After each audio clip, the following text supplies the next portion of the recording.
श्री राम जय राम जय जय राम।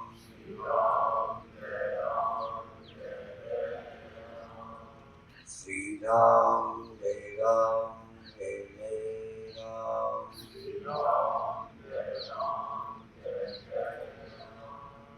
सच्चिदानंद भगवान की सनातन धर्म की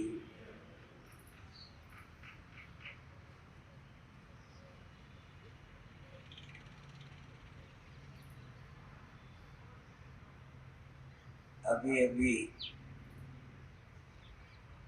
पूज्य ब्रह्मलीन स्वामी निर्मल जी महाराज जो बोलते थे उस गीत को, गजल को मैंने सुना, बहुत अच्छा लगा। सबसे ज्यादा एक बात पर केंद्रित हो गया तो अधिक सुनाई नहीं, पर सोचता हूं कि जितना इसमें कहा गया इतना ही समझना। इसी तरह ये मन में आया कि अन्य संतों को भी यहाँ बोलने के लिए कहा गया है, तो ये सुना उन्होंने कहा है हम बात करेंगे स्वामी जी से किस विषय पर, क्या टॉपिक रहेगा उस पर बोलेंगे। तो मैं बैठे बैठे सोचने लगा कि क्या टॉपिक दें। एक बार एक प्रज्ञा चक्षु थे जिनके नेत्र नहीं थे, मैंने उनको कह दिया आप मांडव्य उपनिषद पर बोलो, पर उनकी इतनी स्मृति तेज है कि कहीं की बात बता दो तो सब उनको याद आ। उन्होंने उपनिषद के सभी मंत्र बोले, मेरे आंखें हैं पर बिना ग्रंथ के मैं नहीं बोल पाता, पर वो सब कुछ उनको याद आ। तो मुझे लगा कि एक ही बात तो बताने लायक है कि हम कौन हैं, ब्रह्म क्या है और जगत क्या है। जगत को जो हम समझ रहे हैं क्या ऐसे ही है, तो जगत को ठीक से समझे। शंकराचार्य की भाषा में श्लोकार्धेन प्रवक्ष्यामि यदुक्तम ग्रंथ कोटि ब्रह्म सत्यम जगन मिथ्या जीवो ब्रह्मैव नापा। तो श्लोक तो हो गया। श्लोक का अर्थ माने संस्कृत को हिंदी में कर दिया तो हो गया ना अर्थ? नहीं, ये हमें समझ आ गया। जगत अपना स्वतंत्र अस्तित्व नहीं रखता, ब्रह्म से भिन्न जगत की सत्यता का भ्रम निकल जाए, जीव के ब्रह्म के भेद का भ्रम निकल जाए, ये इस श्लोक का अभिप्राय है। ये निकलता नहीं, सुन के भी नहीं निकलता, पढ़ के नहीं निकलता। संस्कृत को हिंदी में कर दो, हिंदी को गुरमुखी में कर दो, गुरमुखी को हिंदी में कर दो, तो कोई अर्थ थोड़ी हुआ है। इसको तो अनुवाद कहते हैं। एक भाषा को दूसरी भाषा में अनुवाद कर दिया, अर्थ तो उसके अभिप्राय का ग्रहण है। ऐसे ये तत्वमसि महावाक्य कितने बार सुना, सुनते ही कहते हैं बोध हो जाता है। अपन तो बहुत बार सुन चुके। और मैं ब्रह्म हूं, ये कितने बार बोल दें, अभी बुलवा लेंगे। और मैं ब्रह्म हूं का भाव ये होता है मैं ब्रह्म हूं, ये हिंदी हो गई। अहम ब्रह्मास्मि संस्कृत हो गई, मैं ब्रह्म हूं हिंदी हो गई। फिर मैं ब्रह्म हूं ये बोलना काफी है क्या? कभी कभी कभी लगता है कि कहते हैं बोले सो निहाल। फिर शर्त एक है कि जान के बोले, बिना समझे न बोले, बिना अनुभव के न बोले। मैंने सुना है जब पुराण लिखे जाने थे तो व्यास को कोई लिखने वाला नहीं मिल रहा था। तो गणेश जी से निवेदन किया गया कि आप लिखो। तो गणेश जी ने स्वीकार कर लिया कि हम लिखेंगे। पर गणेश जी की शर्त हुई कि यदि बोलना बंद हो गया, मैं लिख चुका, खाली हो गया, तो मैं फिर नहीं लिखूंगा। मुझे फुर्सत नहीं मिलनी चाहिए। मैं लिखता जाऊंगा, आप बोलते जाएं। पर यदि आपने बोलने में देर कर दी और मैं खाली हो गया तो बंद कर। तो व्यास ने गणेश की शर्त मानी। पर व्यास जी ने एक शर्त लिखी कि बिना समझे नहीं लिखना, जब समझ आ जाए तो लिखना। तो जब देर होने लगे तो कोई कठिन श्लोक बोल दे कि उन्हें सोचना पड़े। तो ये बात इसलिए याद आ गई कि बोलने के पहले समझ के बोलना कि तुम आदमी हो या ब्रह्म, तुम पापी हो या पाप पुण्य से नहीं। शंकराचार्य ने भी ऐसा बहुत बोला, मैं मनुष्य नहीं बोला। कल मैंने जम्मू की तरफ था तो कह दिया या तो भगवान कृष्ण ने गप्प लगा दी कि दुनिया मैंने बनाई है, और यदि ये सच्चाई है तो आदमी ने तो किसी ने नहीं बनाई, चाहे मैं हूं चाहे तुम हो, कोई देह ने दुनिया नहीं बनाई, किसी के देह ने दुनिया नहीं पैदा, बल्कि सबको जिसने पैदा किया वो सृष्टि का रचयिता है। तो जहां एक तरफ लगता है कृष्ण दुनिया नहीं बना सकते, पर जब वो बोलते हैं कि दुनिया मेरी बनाई है, तो जरूर वो कोई आदमी नहीं बोला, कोई और ही बोल रहा होगा जिसने दुनिया बनाई है। वो झूठ क्यों बोले? तो जब कोई बोलता है मैं ब्रह्म हूं, तो कोई झूठा बेईमान चालाक जो झूठ की ही रोटी खाता है, वो भी जरा सोच के बोलता है कि मैं पकड़ में ना आऊं। कृष्ण भगवान जब बोलते हैं दुनिया मुझसे बनी है, तो ऐसा कैसे बोलते, हिम्मत कैसे पड़ती? जरूर कोई ना कोई इसमें गहराई है। तो मैं ब्रह्मा हूं जिन्होंने बोला है, इतनी अकल नहीं थी बोलने वाले की, उन्हें देह का पता नहीं था। फिर जब वो बोलते हैं मैं अभिकारी हूं, अपरिणामी हूं, तो कोई चीज उनके ख्याल में आई है जो अपरिणामी, अभिकारी, ऐसे नहीं कल्पना कर रहे जैसे हमें विकारी, संसारी, मरने वाले, दुख सुख वाले मन इंद्रियां हैं, ऐसे कोई है अलेप जिसमें किसी का स्पर्श नहीं। इसलिए उस गहराई को खोजने के लिए कार्यक्रम है। और मुझे बहुत प्रसन्नता हुई।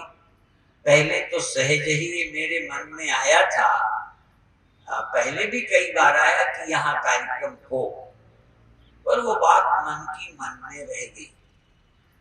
इस वर्ष मन में आया कि यहाँ कार्यक्रम रखा जाए, पर श्री महंत जी ज्ञानदेव सिंह जी के शब्दों से एक ऐसी ध्वनि निकली, ऐसी ध्वनि, ऐसा भाव, चाहे मैंने गलत पकड़ा हो, कि महाराज जी का एक बार सम्मेलन महाराज जी ने शुरू किया था, दीपावली को चलता था, तो लंबा गैप हो जाता था।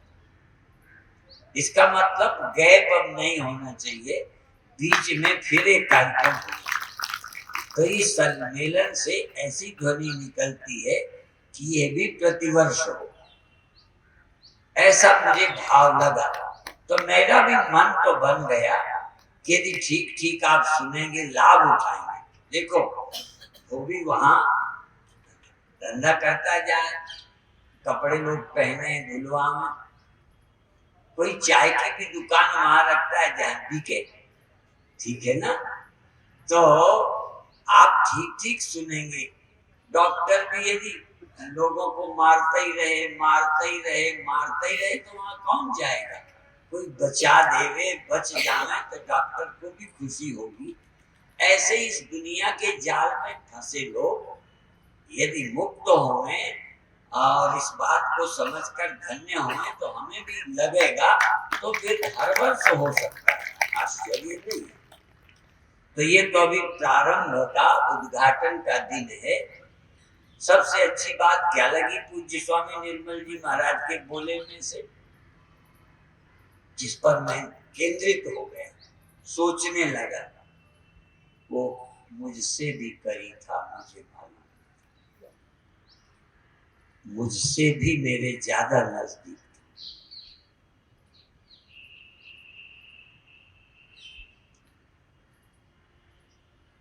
बस यही है, जीव जीव नहीं है, जीव से भी करीब है। जीव नहीं, जीवो ब्रह्म ही है। घड़े से भी ज्यादा करीब है मिट्टी, क्योंकि घड़ा तो कभी घड़े को धोखा दे जाएगा, उसका साथ नहीं निभाएगा, कभी नहीं रहेगा। मैं भी मुझे धोखा देगा, मैंने ही मुझे धोखा दिया है, पर वो मेरे मैं से भी करीब है।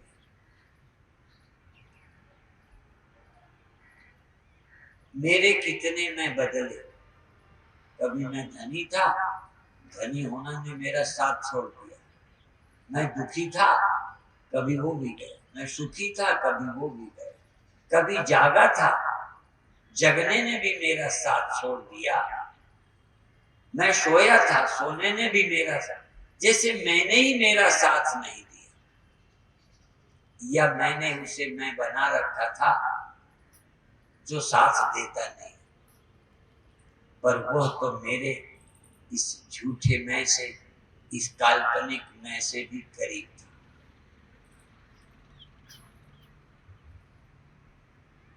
मुझसे यदि कोई करीब है तो वही है। बहुत अच्छी बात है, इस मैं की खोज करें। हम भी गुरुओं के पास रहे, पढ़ा, पढ़ते रहे, तो मैं की ममता, देखो ममता बड़ी खतरनाक है। ममता में चीर फाड़ नहीं होती। आप अपने लड़के को ठीक कराना चाहते हैं, पर आप अपने लड़के की चीर फाड़ नहीं देख सकते। इसीलिए डॉक्टर परिवार वालों को बाहर कर देते। ऑपरेशन के लिए बहुत कठोर दिल चाहिए। यहां तक इसी तरह भय, खुद का ऑपरेशन होश में नहीं लोग करते, अपना ऑपरेशन होश में नहीं कराना। कभी कभी तो शून्य भी कर दो ना, तो भी अपना ऑपरेशन देखने की हिम्मत सब में नहीं। पूरा बेहोश नहीं किया, शून्य कर दिया, दर्द नहीं होगा, लेकिन देख के बुरा लगा।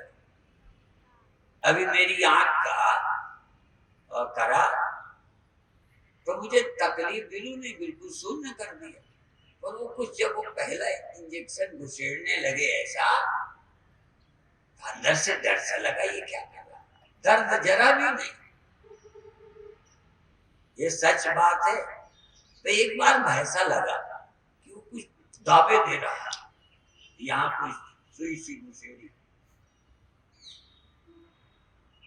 ऐसे ही मृत्यु के बाद आंखें देना, क्या तकलीफ होगी मुझे बता दो। मृत्यु के बाद यदि आपकी आंखें कोई निकाले तो कितना दर्द होगा, क्या तकलीफ होगी, क्या भय है, क्या चिंता। पर फिर भी इसी कार्यक्रम में एक बार नेत्रदान कैंप का भी हुआ था कि लोग नेत्र के दान की घोषणा करें। तो बाद में मुझे रहा नहीं गया, मैंने कहा सूचना करने वाले ही नहीं दे रहे। प्रचार जैसे कोई दान का खूब प्रचार करे और अपनी जेब से 2 रुपया ना निकाले, पर आंखें देने की हिम्मत नहीं पड़े। तो मैंने यही संकल्प किया था, पर वो कार्ड ही खो गया। बिना कार्ड के पता नहीं वो ले पाएंगे कि नहीं। तो आंखें देने का संकल्प किया, सोचता क्यों नहीं हिम्मत पड़ती, लगता है आंखें निकालना। अब कुछ नहीं, पर डर लग रहा। देखो मरने के बाद भी डर ही रहे हो ना देने को, कौन सा डर है, क्यों नहीं देते? ये डर विलक्षण चीज है। तो इसलिए मैंने बोला मैं की ममता छोड़कर मैं की करिए जांच। ये जांच आसान नहीं है। आपका आप अपने बच्चे की शरारत की जांच भी नहीं करना चाहते, इसीलिए वो जब बैठाते हैं ना, सीबीआई बैठाई जाए, क्या होती है सीबीआई जांच। तो कई बार सरकार ही नहीं अपने लोगों की सीबीआई जांच कराती कि कहीं हमारा व्यक्ति अपराधी न सिद्ध हो। तो आपकी मैं झूठी न निकल जाए, आप अपने मैं की जांच नहीं करते। आज तक की मान्यता टूट न जाए, बिखर न जाए। आपने गुरु बनाया है ना, अब गुरु की जांच न करोगे। ज्यादा जांच करोगे तो लगेगा कहीं मेरा विश्वास ही न टूट जाए। कोई भी अपने मजहब की मान्यता की जांच ज्यादा नहीं करता कि मेरा मजहब कितना सही है, बस अपने मजहब की पुष्टि किए जा रहा। पुनर्विचार को राजी नहीं है। कोर्ट में तो फैसले के बाद पुनर्विचार की अपील होती है। आपने जो फैसले कर लिए पुनर्विचार को राजी ही नहीं। आप अपनी मैं का पुनर्विचार करो ना कि क्या है आप। मैं की ममता त्याग कर मैं की करिए जांच। जांच करिए मैं क्या हूं। पर जो अभी तक मान रखा है उस मैं के टूटने का डर लगता है। यदि किसी को कह दे कि तुम हिंदू नहीं हो तो बड़ा डर लगता। किसी पंडित को कहो तुम पंडित नहीं हो, शंकराचार्य कहते हैं मैं मनुष्य नहीं।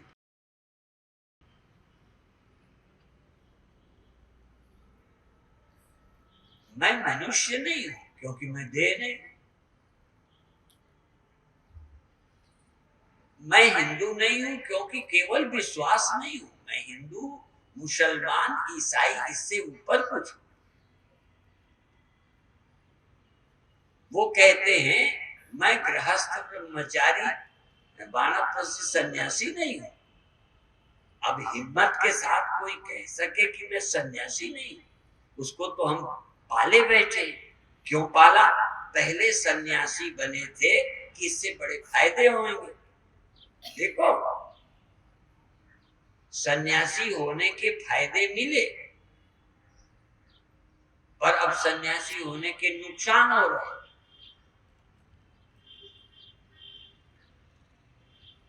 हिंदू होने के फायदे भी हैं, हिंदू होने के नुकसान भी हैं।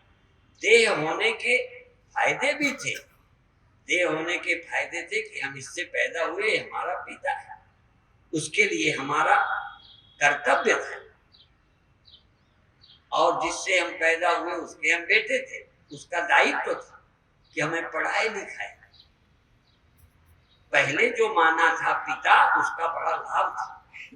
पहले जो बनाया था हमें किसी ने बेटा, उसको पाला था। हम कहीं पड़े होते, अवैध बच्चों की तरह कचरे में पड़े होते, मर गए होते, पर पाला, उसके बड़े फायदे थे। ऐसे ही धर्म के बड़े फायदे। हिंदू के फायदे हैं, पत्नी होने के फायदे हैं, पति होने के, पिता होने के, पुत्र होने के फायदे हैं, मनुष्य होने के फायदे हैं। पहले तो कहते मनुष्य होना दुर्लभ है, और वही शंकराचार्य कहते हैं मनुष्य नहीं।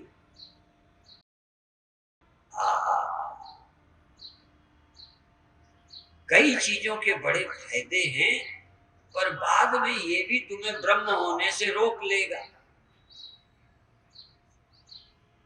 यहां तक पुण्य पुण्य बहुत अच्छा है। कितने पुण्यों के बाद आपको मनुष्य देह मिला है, पर शंकराचार्य कहते हैं पुण्यम न पापम सौख्यम न दुखम। मैं पुण्यात्मा भी नहीं हूं। क्यों? पुण्यात्मा होना फिर व्यक्ति हो गए, फिर जीव हो गए, फिर पुण्यों से आप पुण्यात्मा बने, कर्म कृत हो गए, अकृत न रहे। ब्रह्म तो अकृत है, अजन्मा है, अलिप्त है। ये पुण्यों से पुण्यात्मा पाउडर लगा लिया आपने। तो शंकराचार्य बोलते हैं, तो मैं चाहूंगा, मेरी सोच है कि मैं ऑपरेशन करूं। मैं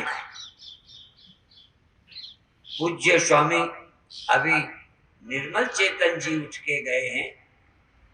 वो भी वो कहते थे भाई आई कैंप होते ना, उनमें आंखों के ऑपरेशन होते। अब वो ये भी कहते हैं ये आई कैंप है। आई माने मैं का कैंप है, आंख का ही नहीं। ये मैं आई कैंप, ये मैं के ऑपरेशन का कैंप है। कई लोग कहते हैं कम दिखता है, कम सही हम ऑपरेशन ना कराएं। हाँ, डर लगता है। तो मैं का ऑपरेशन, मैं की ममता त्याग कर मैं की करिए जांच। आगे की बात अभी नहीं बोलूंगा, पहले मैं की जांच करें, फिर जो निकलेगा रिजल्ट वो शाम की सब। क्यों? रिजल्ट तो ऑपरेशन के बाद निकलेगा, जांच के बाद निकलेगा। इसलिए अखबार वाले छापते हैं, बुरे से बुरी बात सबके लिए छाप देते हैं, किसी के भी कहने पे छाप देते हैं। मेरे खिलाफ छपवाना चाहो अखबार में छप जाए, बिल्कुल। तो एक शब्द अखबार वाले डाल देते हैं, उन पर ऐसा आरोप है, उनने लोगों ने उन पर यह आरोप किया है, बस इसी से बच लेते हैं। कल से लोग आरोप का है, हमने तो नहीं कहा ये सच्चाई है। तो भाई आप अपने विषय में जो कहते हैं वो क्या है और आप हैं क्या, बस इतनी ही जांच करेंगे। आप हैं क्या और आप कहते क्या है, और कहते क्या है नहीं, आप अपने को समझते क्या है। कहना तो नंबर 2 है, आप अपने को समझते क्या है। पापी, कर्ता, पुण्यात्मा आप करता हो। ओ इतनी ग्रंथि, ये वेदांत कहता है कर्ता भोक्ता पने की भ्रांति। गुरुओं ने भी कहा अपने को जो कर्ता मानता है, कहाँ ये कर्ता मानना छूटता है। ये कर्ता जिस समझ से मानते हो, जब तक समझ की जांच न करो कि ये समझ प्रामाणिक है क्या। मैंने स्वयं ही स्वप्नों को सत्य देखा था, मैंने ही स्वप्नों को सत्य देखा था, मैंने ही जगकर उन्हें झूठा समझा। तो जो आज आप समझते हो, मैं नहीं अभी कहता दावे से कि जो वेदांत कहता है वो मानो, पर जो आप कहते हो वो वेदांत नहीं कहता। जो आप समझते हो वेदांत ऐसा नहीं समझाता। इसलिए वेदांत समझने के लिए अवसर देना चाहिए और श्रद्धा से देना चाहिए, एकाग्रता पूर्वक सुनना चाहिए। तो आप के सौभाग्य की महाराज जी ने, श्री महंत जी ने, निर्मल पीठाधीश्वर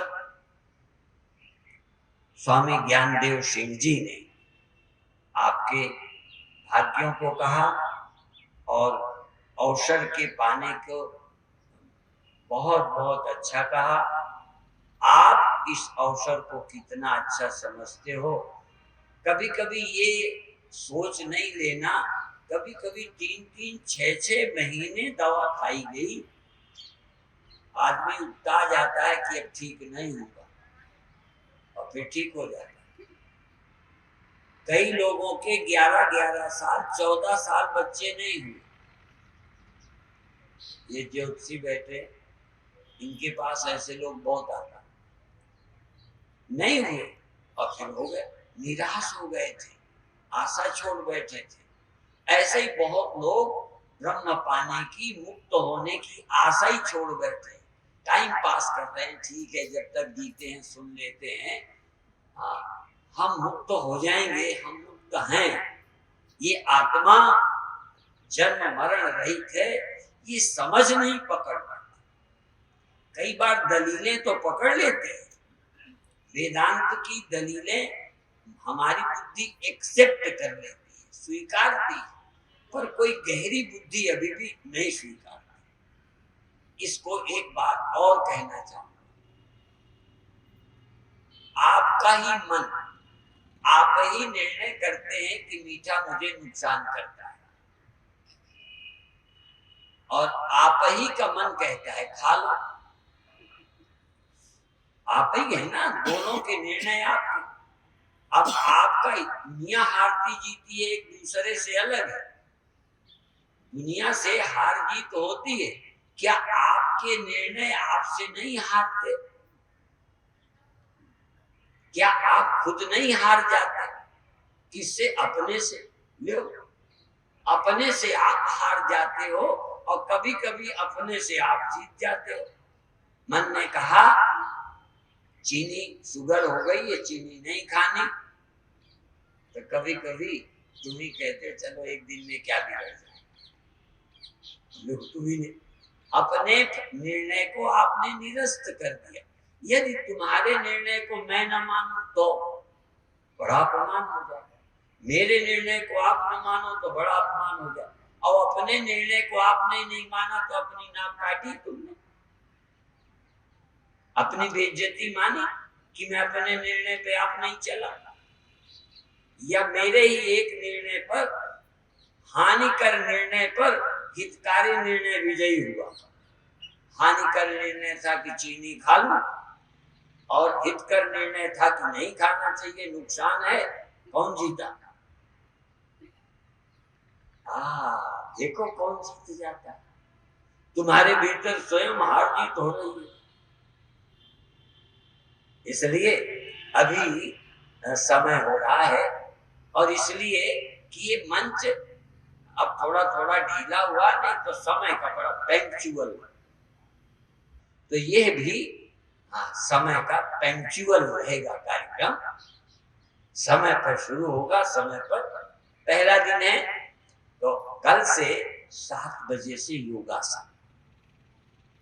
सबसे पहले ये प्रोफेसर बैठे हैं, ये प्रोफेसर रहे, और जब ये कानपुर एसडी कॉलेज में पढ़ते थे तब मैं सन्यासी था। अब ये पास भी हो गए, नौकरी भी कर ली, रिटायर्ड भी हो गए। उस समय से योग करते रहे, मेरे से सीखा था, पर गुरु गुरु चेला सब कर, मैं तो पीछे योग में रह गया, ये आगे हो गए। तो ये बहुत अच्छे योगासन करते हैं। इनसे आग्रह इतने करूंगा, इतना इनको नॉलेज है कि बताने लग जाए ना तो योगासन पर बताते ही रह जाएं, फायदे बताते रह जाएं। तो मैं कहूँगा थोड़े कराएं, जिससे लोगों को लाभ होगा। तो कल से योगासन, और इसी बीच में शाम की सभाओं में, किसी सभाओं में चिन्मय विषय के संतों से भी हम बात करेंगे, तो उनका भी आशीर्वचन मिले। वो शास्त्रों की बात को प्रक्रियाबद्ध रखते हैं, कोर्स की तरह। और जैसे युद्ध में कोई नियम से लड़ना हो, और हम तो आतंकवादियों की तरह कभी भी मौका मिला मारना, समझ गए? हमारा कोई नियम नियम नहीं है कि कब क्या बोलेंगे, कैसे बोलेंगे, पर एक बात है कि तुम्हारे मैं को मारने की कोशिश करेंगे और सच्ची मैं को पाने के लिए प्रयास करेंगे। इतना ही कहकर अभी विश्राम लेते हैं।